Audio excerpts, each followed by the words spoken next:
Cześć, witajcie. Tak jak Wam obiecałem, staram się nagrywać gdzie tylko mogę i kiedy tylko mam czas. Właśnie wróciliśmy z wyjazdu na Pannonii i na Silesii. Był to praktycznie prawie że łączony wyjazd. Kupa roboty między jazdami. Także teraz chwila wolnego, następne 3 tygodnie dosyć luźne. Oczywiście nie mówiąc o tym, że jest pełno szkoleń zaklepanych. I teraz kolejny odcinek i rozwinięcie wątku z poprzedniego filmiku, mianowicie od czego zacząć? Czy Kontrola prędkości 1500 metrów. kartingowy? Oczywiście od razu z góry mówię, że nie będziemy w ogóle rozmawiać o temacie dużych torów, ponieważ one kompletnie nie pasują do tego, co mam teraz zamiar powiedzieć.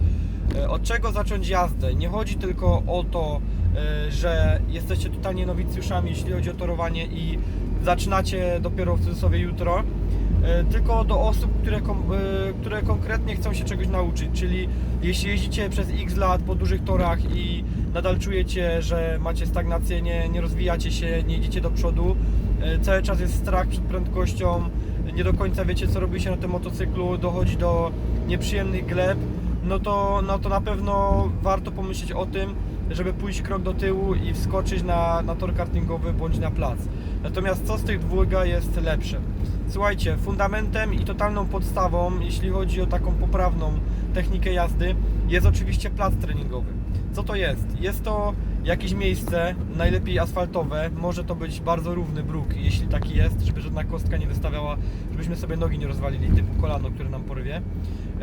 Jest to kawałek placu asfaltowego, na którym rozstawiamy sobie różne przeszkody. Na początku zaczynamy od pustego placu, potem od jednego pachołka, dwóch, robimy z tego ósemkę, jajko, podstawowe rzeczy i idziemy do przodu, możemy sobie różne rzeczy ćwiczyć, różne rzeczy ustawiać z różnych właśnie przeszkód, jak pachołki, talerzyki i tak dalej.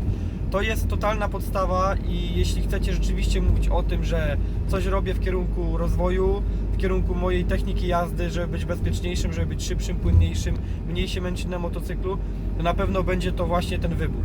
Nie możemy mówić o tym, że jesteśmy zajebistymi motocyklistami, że jeździmy świetnie po torze, jeśli w życiu żeśmy na placu lub na torze kartingowym nie byli. Dlaczego jest lepszy plac od toru kartingowego? Dlatego, że na torze kartingowym, jak sama nazwa mówi tor, czyli jakaś ułożona z góry nitka, którą my się powinniśmy poruszać, tam już nie ma tej frywolności, nie możemy sobie układać dowolnych trajektorii, nie możemy sobie ćwiczyć na przykład jazdy we wietrznym zakręcie, tak zwanym w cudzysłowie, czyli w kole lub ósemki, przerzucania motocykla z lewej na prawą, nie możemy w zasadzie robić nic poza jazdą po określonej nitce.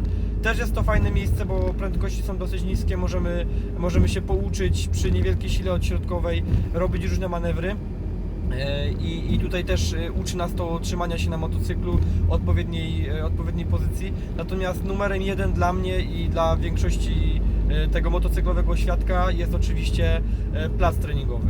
Więc jeśli Wy jesteście początkującymi, tak jak mówiłem wcześniej, ludźmi, którzy chcą zacząć iść w tym dobrym kierunku, definitywnie powinniście się udać na plac treningowy. Jest co prawda niewiele w Polsce takich obiektów, natomiast Wy może kojarzycie koło siebie, gdzie macie jakiś kawałek placu, macie jakąś może firmę, która wieczorami nie prosperuje, może tam warto było zagadać do kogoś decyzyjnego i po prostu taki plac sobie umożliwić jazdę po nim, załatwić sobie. Także wtedy wpadamy na pomysł kupna minimoto, bądź to Kajo Mini GP, bądź to Pitbike i na takich małych motocyklach ćwiczymy sobie tą technikę jazdy przy małej ilości mocy, przy małych gabarytach.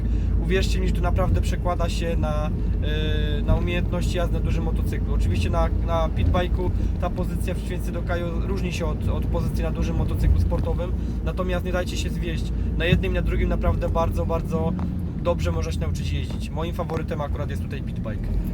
Mimo tego, że jeżdżę na sportowym motocyklu, jednak jakoś wolę trenować na pitbike'u niż na Kajo. Może to jest kwestia przyzwyczajenia, ale tak już jest. Kajo jest oczywiście droższym motocyklem prawie dwukrotnie od pitbike'a, także to też jest kwestia warta powiedzenia. Tym bardziej, że na pitbike'u możecie też ćwiczyć właśnie jazdę flat trackową. Na tych samych oponach, czyli na slickach bądź sportowych oponach ciętych możemy sobie jechać na karting możemy sobie jechać na jakiś placyk, powiedzmy, nazwijmy to szutrowy, gliniany, tereny i tam ćwiczyć sobie, chociaż chce sobie w polach jazdę flat trackową. Jak ktoś nie wie, o co chodzi, to warto sobie na YouTubie zobaczyć. Naprawdę flat track rozwija nasze umiejętności i to wszystko możemy robić na jednym motocyklu, nawet nie zmieniając kół. Także ja polecam od siebie stricte jazdę po placu, na flat tracku. To są naprawdę rozwojowe rzeczy, ćwiczymy kondycję, koordynację ruchów, ćwiczymy pamięć właśnie mięśniową, która potem przyda nam się na dużym torze. Naprawdę zniechęcam do zaczynania jazdy po dużych torach, po dużych obiektach, dlatego że słuchajcie, to nie jest miejsce do nauki. Jeśli Wy nie umiecie jeździć, nie macie tych odruchów, gleba przy 20 na godzinę boli znacznie mniej niż gleba przy 200 i gwarantuję Wam, że wiele osób regularnie się przekonuje o tym, jak to jest popełnić błąd na dużym torze. Nie róbcie tego, naprawdę na małym torze, na placu można sobie zajebiście ćwiczyć, nie ma wtedy stresu, nie ma problemów związanych z jazdą z dużymi prędkościami, nie potrzebujecie dużego budżetu ani dużego motocykla, żeby się dobrze bawić i jednocześnie uczyć. To nie są miejsca do tego. Co jeszcze chciałbym Wam powiedzieć w tym materiale? Plac treningowy kontra tor kartingowy. Myślę, że tutaj rozwialiśmy wszelkie wątpliwości. Jeśli Wy macie jakieś pytania odnośnie tego, co sobie kupić, gdzie trenować, jaki faktycznie to są koszta, zrobimy oczywiście osobny filmik o tym, jaki to jest koszt utrzymania pitbike'a, jaki jest koszt jazdy po placu treningowym. Nie ma problemu, wszystko co będziecie chcieli, to usłyszycie w kolejnym materiale. No i co, jeśli cokolwiek sobie przypomnę, o czym zapomniałem teraz powiedzieć, to oczywiście zrobimy kolejny materiał, albo rozwinię też wątek w komentarzach. Pytajcie, jeśli macie jakieś wątpliwości. My oczywiście mamy plac treningowy w Bielsku, na którym ćwiczymy regularnie. Wiele ludzi się przekonuje, że warto tam jeździć. Mamy oczywiście slidebike'a, na którym też ćwiczymy. Jest to Ninja 250 z kółkami bocznymi, z takimi ramionami rozłożonymi, która nie doprowadza do możliwości wywrócenia się. I na tym też prężnie od niedawna ćwiczymy.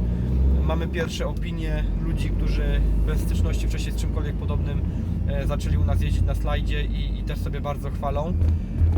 Warto jeszcze też dopowiedzieć jeden wątek, że nie mylcie placu treningowego, jaki u nas jest, i naszych ćwiczeń z tym, co robicie na typowej LC. Tam uczymy się zdać egzamin, mamy zupełnie inne oczekiwania od ludzi niż na naszym placu treningowym, gdzie uczymy się stricte już techniki jazdy. Są to dwie zupełnie różne rzeczy. Tak jak mówiłem, jeśli macie jakieś pytania, śmiało piszcie w komentarzach, jestem otwarty na wszystko. Będziecie potrzebować coś więcej, rozwiniemy wątek w komentarzach. Jak macie jakieś pomysły na kolejne materiały, chociaż jeszcze też kilka różnych wątków, rozwinięć tych tematów mam, to na pewno też zrobię kolejne filmiki. Tymczasem trzymajcie się, lecę dalej. Niedługo kolejne szkolenia na symulatorze, na placu treningowym. No i cóż, na razie suby, mile widziane, lajki też. W kontakcie jesteśmy, na razie, hej.